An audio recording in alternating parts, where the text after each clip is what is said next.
welcome you all to City Hall. I'm Luciana Spraker. I'm the director of the Municipal Archives. If this is the first time you've been with us, we try to do a monthly history program that focuses on different aspects of city history. And before I dived into today's program, I just wanted to announce that what our program is for next month. There's 2 seats right up here if you want to grab those. Next month, on Wednesday, January 30th, we're going to be joined by Jamie Cradle from the Davenport House Museum, who's going to be talking about yellow fever in Savannah. So we're really excited about that program. So if you're interested in that, mark your calendars for January 30th, and that's going to be a lunch and learn at 12 o'clock here at City Hall. And I'll send out more information as that approaches. But turning to today, and while you're here, we're going to be talking about John Norris, Savannah's mid-19th century architect. And I wanted to mention that today's program is directly the result of somebody requesting it on their survey. So if you, before you leave today, if you would fill out your survey and make suggestions if you have programs you would like us to try to bring speakers in for. So when somebody requested John Norris, I knew just who to ask, and that was Tania Sammons. Tania, who just snuck into the corner there, is an accomplished writer, curator, and museum specialist. I've had the pleasure of knowing and working with her for many years.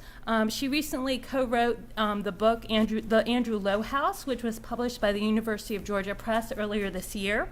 She also worked with the city's Department of Cultural Affairs on a wonderful history of Daphne Park for its centennial in 2007. And I recently found a little stash that we had been hoarding in the municipal archives, but they are for public distribution. So I put out a pile, and it looks like most of them have already gotten picked up, but I've got an extra copy here if anybody wants to grab that. Oh, I've already got a taker. Thank you. So, and I've got a few more downstairs if you want one. But I don't want to waste any more time since we already used up quite a bit, and I want to turn it right on over to Tania to share what she knows about John Norris with you.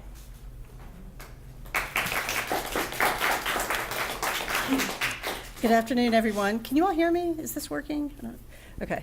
I feel like this is high stakes at the board table here, like we're going to make some major decisions or something. And also, I feel a lot of pressure because I know many of you in the audience, and I know that many of you know about John Norris. So I'm hoping that I can share with you today something that maybe you didn't know before, or maybe to give you a little bit of a different perspective. Maybe you'll walk away thinking a little bit differently about John Norris and our city. John Norris came to Savannah in the mid-1840s to design and oversee the building of the United States Custom House on Bay Street, right across the street. And he remained working in the city from that point until the start of the Civil War. And his work changed the face of the city. And so I have this map from the mid-19th century, and I've used my finger to create little marks here to try to give you an idea of how extensive his work was in the city. So the red marks are buildings that he designed that are still existing in the city, and then the blue dots or marks are buildings that he designed that have been demolished, and then the 2 yellow marks down below on Monterey Square, those are works that were completed by another architect, and one of them exists and one of them doesn't, and I'll get to that a little bit further on. I did not go in and place marks of buildings that are attributed to John Norris, although I talk about them in the presentation. So, let me just let you look at that for a second before. So who was John Norris and how did he get to Savannah? Norris was born in New York City in 1804, and he began his career as a mason, but by 1847, he was listing himself in the New York Directory as an architect, and he made his way to Savannah by Wilmington Island. He first came to Wilmington Island to to serve as the superintendent of St. James Episcopal Church in 1839. And he had a great reception in Wilmington. The people there really loved his work. He obviously had established some good relationships with them. And they, when the Bank of Cape Fear burnt nearly to the ground, they asked him to come in and remodel and redesign the bank. And he did so, and they were so pleased with his work that they gave him a silver pitcher to commemorate his work. I don't know where that silver pitcher, I saw your eyes light up. I don't know where that silver pitcher is. I'd love to find that silver pitcher someday. And then they loved his work so much. He had apparently had done some other work there as well. And when they were looking at designing a U.S. Customs House for the city, they wrote a letter on his behalf and encouraged him to apply for the commission, and referenced his work on the Bank of Cape Fear and other public and private dwellings in the city. So he had done quite a bit of work there. So he submits his drawings, and he is chosen to design the U.S. Custom House in Wilmington. And it's through this process that he is connected to Savannah. Interesting, so this is his entree to the city of Savannah. Interestingly, the first person to offer plans for the U.S. Custom House in Savannah was Charles Kluski, an architect who was living here in Savannah. And he submitted his designs, and I don't know exactly how it came about that John Norris also submitted designs. I don't know if he did it unsolicited or if he was encouraged to do so after his successful work in Wilmington, North Carolina. But he did, and he received the commission. And Kluski wasn't very happy about this. So he gets a little bit of a rocky start in the beginning here in Savannah. Kluski and many of his friends in the construction field, the mechanics, they were called mechanics, they put up a fuss about this. And they wrote letters, and they protested. And one of their real concerns was, in addition to Kluski not getting the work, they were concerned that they wouldn't get subcontracted work. And this concern wasn't completely unfounded, because when Norris had done the work in Wilmington, he did bring a number of people from New York and the Northeast to come to Wilmington to do some of the work there. But he promised that he would subcontract to people in Savannah, and he hired as his foreman a man named Matthew Luftborough, who he worked with later on in with other buildings in the city.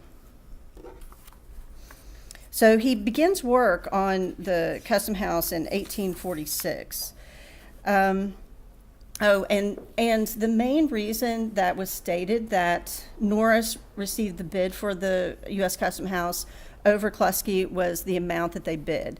So Norris's bid was almost $23,000, and Kluski's bid was almost $29,000. So $6,000 less than Kluski's bid. So they start out with a smaller lot, and they thought it was going to be a smaller building. But when John Norris came in 1946 to really get a feel for the space and discuss the project with city officials, and they decided they wanted a bigger building. And so which meant more money, and they had to go back, and there was, whole political meetings and requirements that ensued. They had to acquire additional property, and so this took a couple of years. So they didn't, and all of this was approved, but they didn't lay the cornerstone until July of 1848. And they had a ceremony when they laid this cornerstone, and Norris, as a thank you, provided 75 gallons of lemonade in the nearby Johnson Square for all those who were present. I'm sure it was quite hot in July 1848. At this ceremony, Henry Rooch Jackson, who is a Savannah poet and lawyer and politician, he spoke at the occasion, and he had this to say about Norris and architecture more generally. Our thanks are also due to the able architect of this edifice, Mr. Norris. Architecture is justly ranked with poetry, oratory, painting, and sculpture among the fine arts that embellish life. How much it can do in the way of promoting the comfort and contribute to the beauty of towns, Mr. Norris has plainly shown since he has been amongst us in the plan of this noble structure, in the design of various dwelling houses, and in the improvements he has made in old buildings. His genius seems to have the power to renovate as well as originate. The final cost for the building was $167,456. So it was quite an expansion. But I don't think anybody here who's ever worked on a building would deny that it's always going to cost more money than you expect in the beginning. So the first residence that John Norris designs in the city is the home for cotton factor Andrew Lowe, and this house was completed in 1849. This house is a blend of Greek and Roman and Italianate revival styles, as seen in many other examples of his work throughout the city and in Wilmington.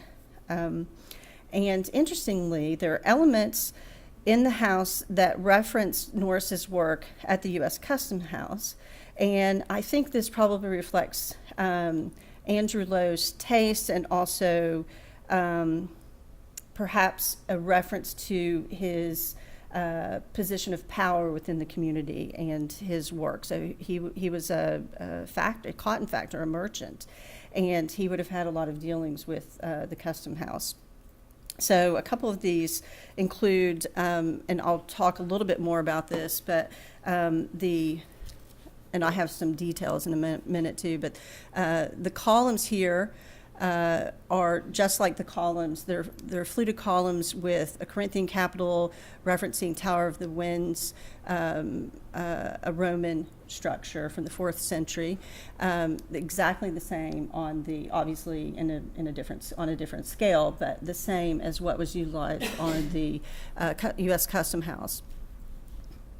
And the Lowes and the Norrises were also friends beyond their working relationship. And there are letters written by Lowe's first wife, Sarah, that informed us that they traveled together. So Norris spent, from 1839 until the beginning of the Civil War, he spent most of his time in the South, but he continued to travel back and forth to New York, and he maintained a residence in New York for most of that time.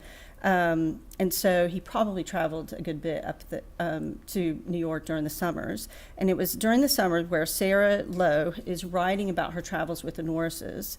And Andrew was working in the Northeast at this time, and Sarah was traveling with John and his wife, Sarah. And they started in 1845. They started in Newport, Rhode Island, and then they traveled up the Hudson River, and via New York City, and then they went up the Hudson River, and they made stops at West Point. They visited the Catskill Mountains, and then they ended their travels together in Lebanon, New York. Another cotton factor, Charles Green, who was a one-time partner of Andrew Lowe, also commissioned John Norris to design and build his home. And Green's house is a blend of Italianate and Gothic revival styles, featuring crenellations, bay and oriel windows, and ornamental ironwork. And Charles Green takes it to another level in the scale of the house, as well as the decoration of the house. And I've got a few extra slides here of the oriel windows and the door system here. He installed a dome over the stairway that was lit by gas lights. There were nearly 100 gas jets that lit up, illuminated this dome around here. If you've never been to the Green Meldrum House or the Andrew Lowe House, they're both open to the public, and I encourage you to have a visit. And even if you've been there and it's been a while, I encourage you to go back and take a look. So interestingly, recently the Green Meldrum House acquired furnishings that belonged in the house originally when Charles Green owned the house, and many of those pieces are on view at the house now. But they also acquired the ledger that John Norris kept while he was working on this house, and it took him about 10 years to complete this house. And he has everything written down in this ledger, names of people who worked, people he paid for materials. It's really a fantastic resource, and I've been able to look at it and hold it, and but there's still a lot, it will be studied for decades to come, but this is a really great resource for not just the Green Meldrum House and the mid-19th century, but it really will tell us a lot about the building arts in Savannah at this time. Okay, so influences. What are the influences that are informing John Norris's work? So, as I mentioned earlier, he starts out as a mason and then he calls himself an architect, but we really don't know what kind of training that he's had.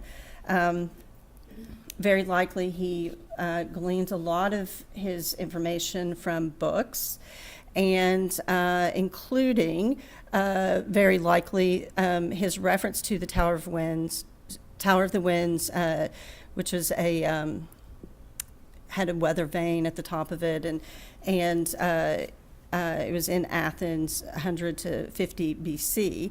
In the mid-18th century, there were two artists/architects, designers from England who had traveled through Greece, and they took measurements and they did drawings, and then they published their findings in a book called The Antiquities of Athens. And this is one of their drawings on the left-hand side. And then you can see it, how it plays out in Norris's work here. And this is the front of the Andrew Lowe House. You see how he is mimicking the entrance here to the Tower of the Winds building. But then you look at the columns here. This is the column, the capital, the Corinthian capital that he's drawing from. And he's mimicking it on the Andrew Lowe House and the U.S. Custom House. And you'll see this on some details. You can see it here on the pilasters behind the fluted columns here, and they're mimicked inside the house as well. He's also looking to Rome. This is the doors of a temple, the Temple of Romulus in Rome from the 4th century. And look how he has translated that into doors of buildings in Savannah. So this is the front of the U.S. Custom House. I meant to look when I walked in. I think there's 3 sets of doors. And these doors were the Roman doors are bronze. The Roman doors are bronze. These, I believe, are steel. They're extremely heavy, and I saw a little piece. I went and knocked on them, and there's some rusted bits underneath, and it's so heavy. So I think it's steel or some other kind of metal. And these are wooden doors, and you see where he's sort of tapping into this very majestic feel of these openings into the space, and how he's translating that from a very grand spaces, and includes them even in residential spaces. But even in doing so, he is creating a sense of grandeur in these residences. He was also clearly influenced by 2 architects, Alexander Jackson Davis and Andrew Jackson Downing. Davis was an architect, and he was known for his drawings, which he really loved to do. And he had illustrated a number of books on his own before he had teamed up with A.J. Downing, who was an architect as well as a landscape designer. And they wrote 2 books in the mid-19th century. The Cottage Residences came out in 1842, and The Architecture of Country Houses came out in 1850. And in these, they're really focusing on what they dubbed the picturesque architecture, and they're really emphasizing revival styles, especially Gothic revival and the Italianate. And they include in this book drawings and plans for these structures, and it was widely distributed among builders and architects. And you can see references. There aren't any clear duplicates in John Norris's work, but you can clearly see that he has referenced this book. Another really wonderful thing about these books, and it gives us so much knowledge about mid-19th century architecture in America, is it talks about interior design and plumbing and heating, and it really gets into all the different details of how buildings were constructed and how they can be used for modern use. And both the Andrew Lowe House and the Green Meldrum House had indoor plumbing, and then other elements like the gas jets in the Green Meldrum House. The Andrew Lowe House had a dumbwaiter, and so there are all these new technologies that were being incorporated into these houses and others in the city. So, and here's just an example of like looking at the how elaborate some of the interiors could be with the Green Meldrum House. Probably the most elaborate interiors of a Norris house in the city, and then the Andrew Lowe House, the hall and the Andrew Lowe House on the right. Now, there's more work to do here on this, but there's wood carving, there's plaster work, there's paper mache, and all of these were elements that were brought in, and I haven't fleshed this out yet, but I suspect that some of the furniture that was part of the original furnishings at the Green Meldrum House were Charles Green's furniture, were designed. Well, we know that the Herder, Gustav Herder, designed at least some of the furniture before he had partnered with his brother Christian. They became the Herder brothers, and so we know them really as Herder brothers, but this is a little bit earlier before they take off, their business takes off really in the latter part of the, or second half to latter part of the 19th century. But I think that maybe the Herder brothers or maybe some other cabinet makers who were involved with doing interior design were involved with the interior design, especially of the greenhouse. There's more work to do. I've combed the Norris ledger to look for names that I would recognize, but I haven't found any names so far, but I think that's what's happening here. Norris, these were the three main buildings, or the premier buildings, I think, that he designed in the city. But there are many other wonderful buildings that he designed, and I just wanted to scroll through so that you can keep this in mind as you walk around Savannah and think about Savannah. So public and commercial buildings. And this is the Georgia Historical Society in the mid-19th century. It was on East Bryan Street, actually almost right behind where the U.S. Custom House is now. And it was demolished, I think, in the early 20th century. Chatham Artillery, which was on Wright Square, it was demolished when the courthouse was expanded, and you can see the courthouse back here. I threw this, so this is how it looked originally. You can see the brick, you can see the crenellations here. I threw this postcard in. It's a little bit later after another architect got their hands on the house and they added this mansard roof.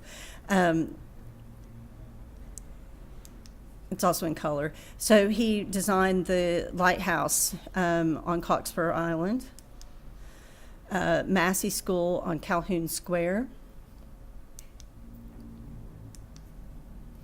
Abraham's Home for Indigent Females. That's quite a name, isn't it? And that was open until 1989, I believe.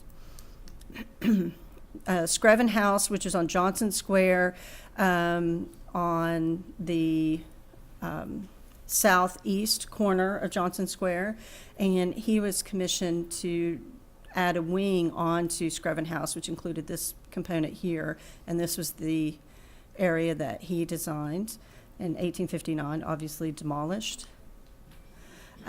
He designed a number of warehouses. This is just one set owned by Mr. Stoddard on the 200 block of Bay Street.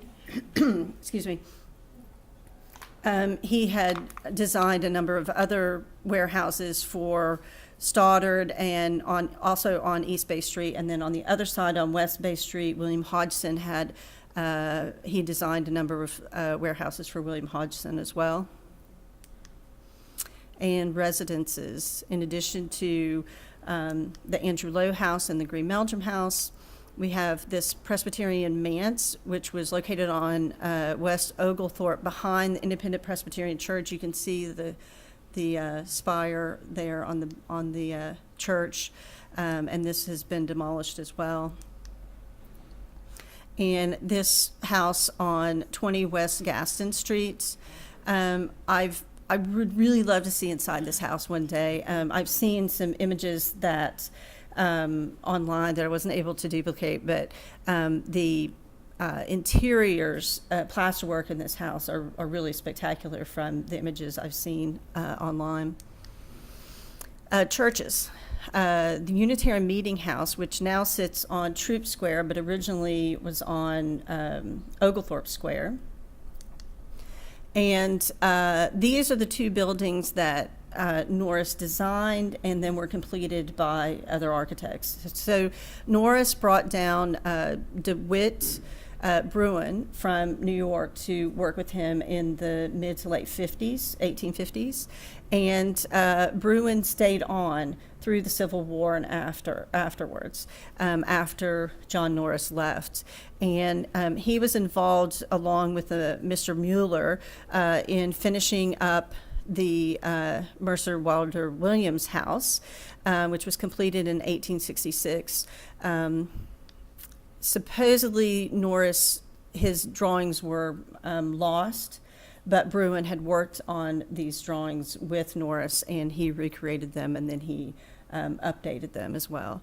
And then when Norris was here, this was the other building here. This is the First Presbyterian Church, which was located also on Monterey Square, on the corner of, this is Taylor and Bull here, where the, what is that building? United Way is located now. And when Norris was here, they first started off at the lecture hall, and then they had plans to do the rest, and it took them a long time to raise money, and so that's why it took so long to actually complete this church.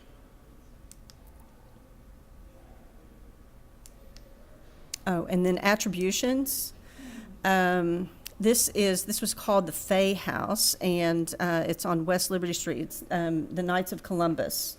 And it's hard to read, but if you go and stand there when you're walking by, you can see it. And there are some windows that were originally here that have been removed, but the balcony is still here. This wasn't here originally, obviously, and this has been altered. This side of the building was altered, although there was a wing on this side of the building, but it sat back a little bit further.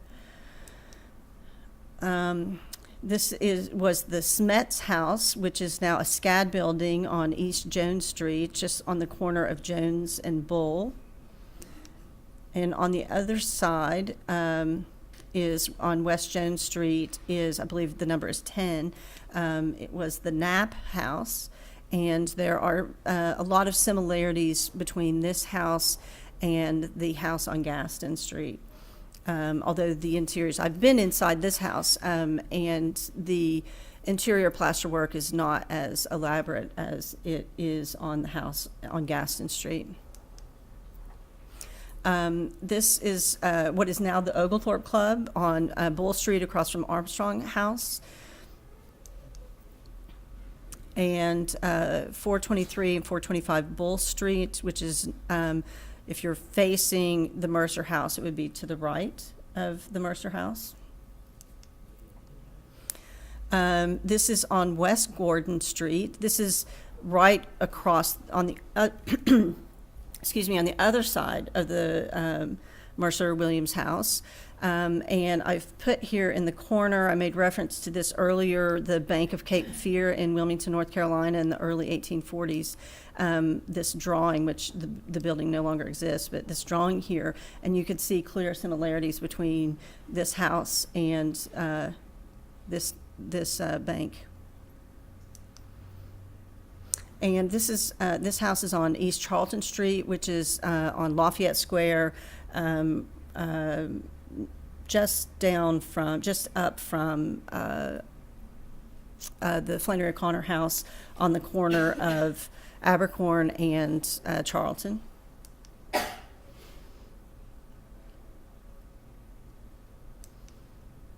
And there you go, John Norris, Savannah's mid-19th century architect. Any questions? Why Yeah. were the buildings destroyed? For different reasons. For other buildings that came through, the Georgia Historical Society needed a bigger place. And so that image that I showed you, it said, I don't know if you noticed the sign, it said the tavern. So a lot of these buildings would be used for other purposes, and then they would finally be demolished because another building would come in. That's usually why. I was Yes? going to mention about the 20 West Gaston you were referring to. Yes. I think it's been on the tour of homes, Mm. the downtown association does. So you might keep your eye out for that. Okay, thank you. Okay. So when did Norris leave Savannah and launch? He left, well, I'm not totally certain why. I wonder if politics were involved. But he leaves before the around the Civil War, when the Civil War got started. And he goes back to New York, and his family buys a farm, and he dies in 1876. 1876? Yes. And when was he born? 1804. Yes. I have two questions. You mentioned that he dealt with the city of Savannah for the custom house. Why didn't he deal with the federal government? He was dealing with the federal government, but he was also meeting with local officials as well. And then the other thing is, how, in general, not just Norris, but for architects of his time period, how available are their plans today? I mean, are they pretty prevalent, or are most of them gone? For example, these private houses he designed, can you Yeah, generally find the original no, plans, or- they're almost, if you can find them, it's very exciting and rare. But there is, at the Georgia Historical Society, there are plans for a house that was never built, which has provided reference towards designating Norris as architect for some other houses that he's designed in the city, because he made reference on the plans to make this like Brantley's home, make this like copy this from Brantley's home. So he's making these notes on those plans. But it's very rare to have existing plans. Yes? Does the newly found Norris ledger that's at the Green Mountain House, does it mention other properties and sites that he was building, or is it pretty like site specific? Well, I haven't read it from cover to cover, but there are some references where he's making reference to transferring bricks from one property, or purchasing bricks from this property that was extra on I'm trying to think, I think it was Massey, but I'm not totally positive about that.